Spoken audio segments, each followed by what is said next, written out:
Chair calls Scott Horton.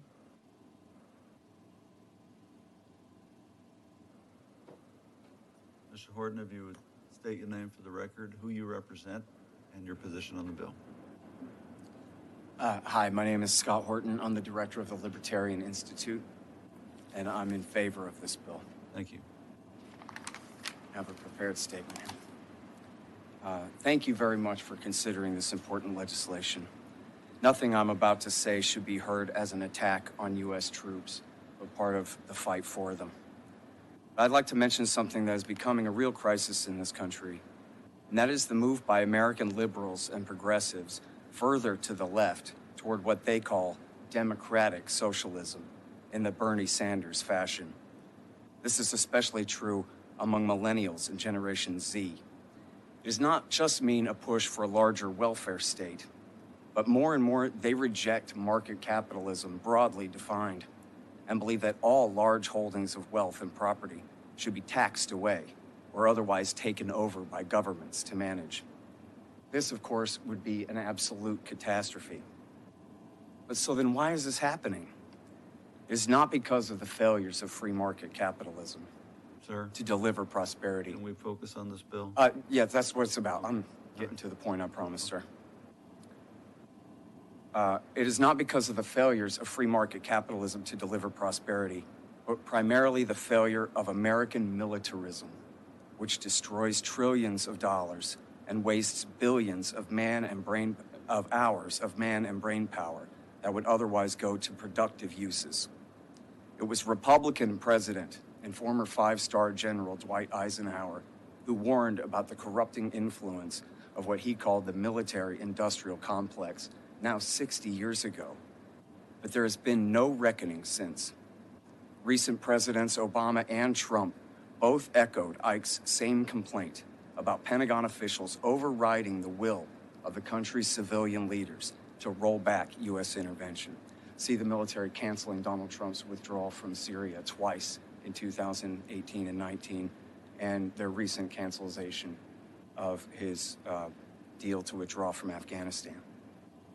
America stays at war largely because Lockheed Martin, Boeing, Raytheon, Northrop Grumman, and other major military contractors spend millions of dollars buying up lobbyists, think tankers, Pentagon officials, and congressmen to make certain the government continues to patronize their firms.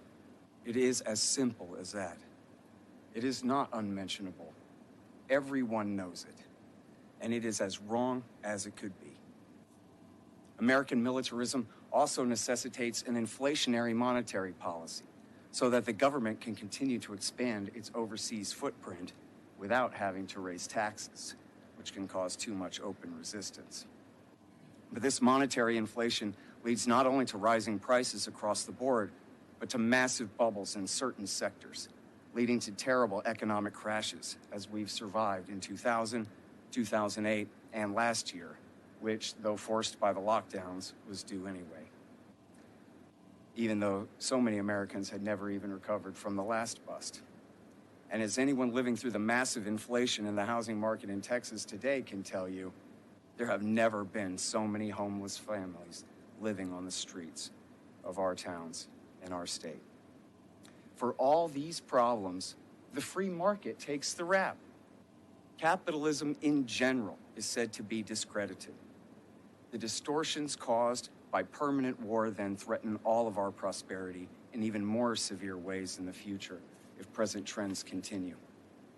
And this proves the case, gentlemen, and ma'am.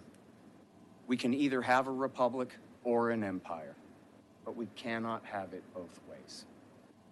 The best thing you can do to help preserve our freedom and prosperity would be for you to prove the Constitution is still the law, and that America is still a republic.